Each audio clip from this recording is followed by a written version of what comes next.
अस्सलाम वालेकुम स्टूडेंट्स, मैं हूं फरहान यूसुफ और आप सबको वेलकम करता हूं इल्म की दुनिया यूट्यूब चैनल पे। ठीक है, पहली बात तो ये कि आप सब में से यानी वो लोग कि जो फर्स्ट टाइम हमारे पास इस चैनल पर आए हैं, उनसे कहूँगा, उनसे गुजारिश है कि वो इस यूट्यूब चैनल को सब्सक्राइब कर लें, क्योंकि इसके थ्रू बहुत सी इंफॉर्मेटिव वीडियोस, इंफॉर्मेशन जो है आप लोगों तक पहुँचती है, अपडेट पहुँचती है। तो अगर चाहते हैं कि अपडेट्स आपको टाइम पे मिलें और इन्फॉर्मेशन आपको टाइम पे मिले, तो आप ज़रूर जो है इस यूट्यूब चैनल को सब्सक्राइब करेंगे।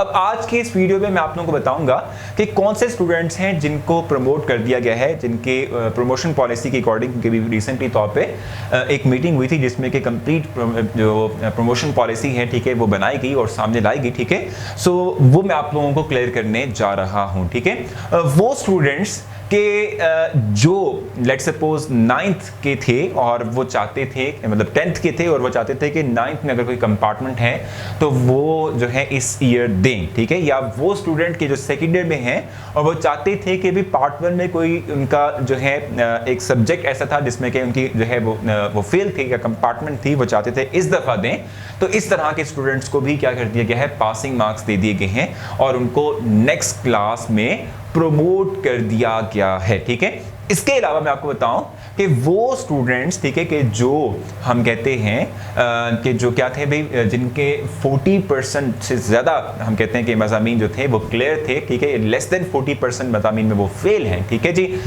इस तरह के जो उम्मीदवारान हैं, ठीक है, इनको भी क्या कर दिया गया है, पासिंग मार्क्स देते हुए, ठीक है, प्रोमोट कर दिया गया है नेक्स्ट क्लास में। ठीक है जी, पासिंग मार्क्स देते हुए इनको भी क्या कर दिया गया है, इनको भी प्रोमोट कर दिया गया है। ठीक है, इसके अलावा वो स्टूडेंट्स के जिनका आखिरी चांस था, ठीक है, वो स्टूडेंट्स के जिनका क्या था, आखिरी चांस था, कंपार्टमेंट के इम्तिहानात में वो चाहते थे कि भी वो क्लियर करें, अपने चांस को बिल्ड करते हुए अपनी डिग्री को कंप्लीट करें। ठीक है, तो इस तरह के स्टूडेंट्स को भी पासिंग मार्क्स दे दिए गए हैं। ठीक है, और पासिंग मार्क्स देने के बाद, ठीक है, उनको नेक्स्ट क्लास में प्रोमोट कर दिया गया है। ठीक है, इस तरीके से वो स्टूडेंट्स के जिन्होंने किसी सब्जेक्ट में अप्लाई किया हुआ था अपने मार्क्स की इंप्रूवमेंट के लिए, ठीक है, उनके मार्क्स को, जाहिर सी बात है पेपर्स तो दिए नहीं स्टूडेंट ने, ठीक है, तो उनके मार्क्स को एज इट इज रखा जाएगा। ठीक है, और उनका रिजल्ट वैसे ही जो है डिक्लेयर किया जाएगा जैसे कि पिछली दफा उनके मार्क्स थे। ठीक है, बिल्कुल वैसे ही जो है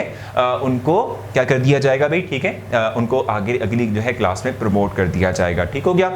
इस तरीके से अगर हम बात करते हैं पार्ट 1 पार्ट 2 की, यानी सॉरी हम इंटरमीडिएट की बात कर लेते हैं या मैट्रिक स्टूडेंट की बात कर लेते हैं। ठीक है, तो इन क्लासेस को प्रमोट कर दिया गया है।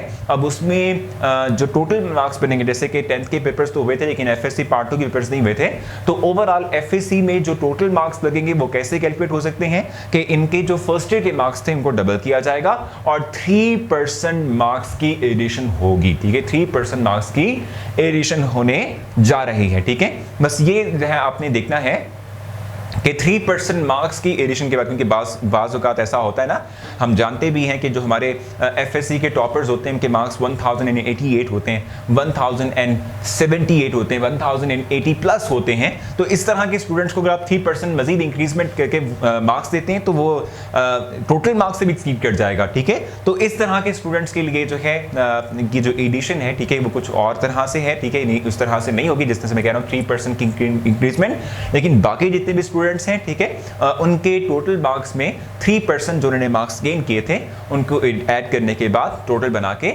उनको अगली क्लास में प्रमोट किया जा रहा है। Thank you so much.